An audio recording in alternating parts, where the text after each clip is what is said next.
the one thing they all have in common, I think, is they're hungry. And I know that sounds simplistic, but I believe that's the single most important element that separates the quality of people's lives.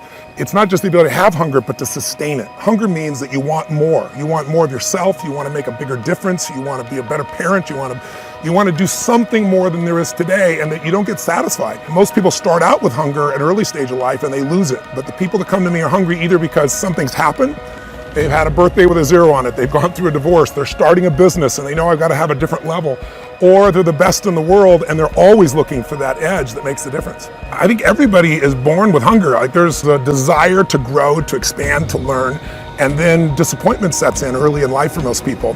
And then we look to blame something outside of ourselves. And there are many events in our lives that can affect us all. We've all had pain and challenges. But I think if you can find within yourself the part of you that wants to constantly give something more than yourself, if you can find a mission larger than yourself, then you're more pulled to do something than trying to push yourself. And pull has much more power than push. I always say motive does matter. That if your motive is to serve something greater, there is an energy that comes up inside of you. So I feed 2 million people a year because somebody fed my family when I was 11 years old, and now this year we're feeding 4 million. I want to do more in that area. And every business I'm in, that drive just doesn't go away. The capacity to strengthen and increase your hunger is the one common denominator amongst the most successful people. They've never lost their hunger. Most people are hungry to achieve a certain amount, make a certain amount of money, and then they get comfortable and relax, or to get a certain level of fitness and then they relax. But Richard is as driven today as when he was 16 years old starting. I mean, he's like on fire, and he's 65 years old.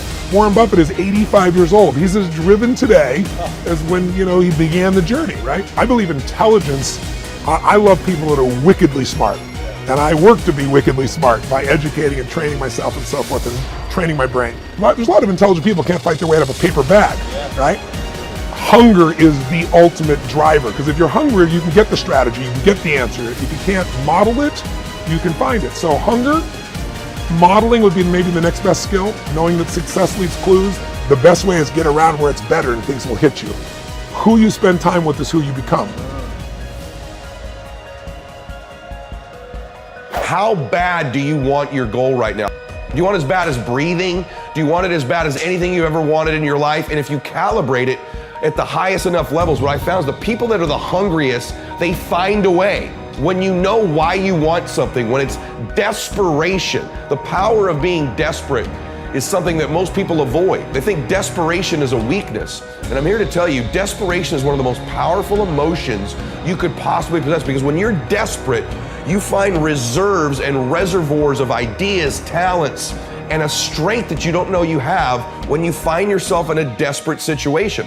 So ironically, the one thing most people avoid in their life, hunger, which is caused by being desperate. When you're starving, you become desperate. So the number one thing we need more than anything to win is hunger, which comes from a state of desperation. Yet we're constantly trying to comfort ourselves in the real world to avoid the state of being desperate. And I'm telling you that I think you need to embrace desperation again in your life. Like, do you want it so bad that you're desperate for it? See, in a fight, you show me two people. This is why it's so hard to repeat as a champion in the fighting game. Because you show me someone who's up and coming, who's hungry for that title, who's never had it before, who can taste it, who knows if they win that belt, their whole life's gonna change. They're gonna be champion of the world, all the endorsements, all the money, all their family life, all their parents' lives are gonna change. You show me somebody chasing that, hungry for it, against someone who's just trying to hold on to a title. And that's why most of the time the challenger beats the champ.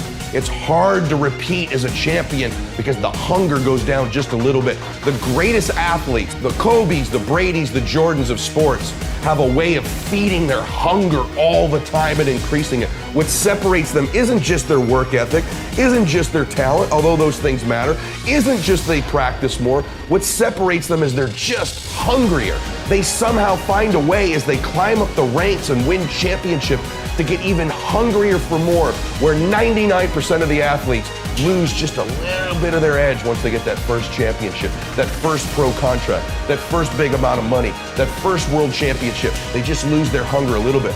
And then there's the elite, they get hungrier. It feeds the beast.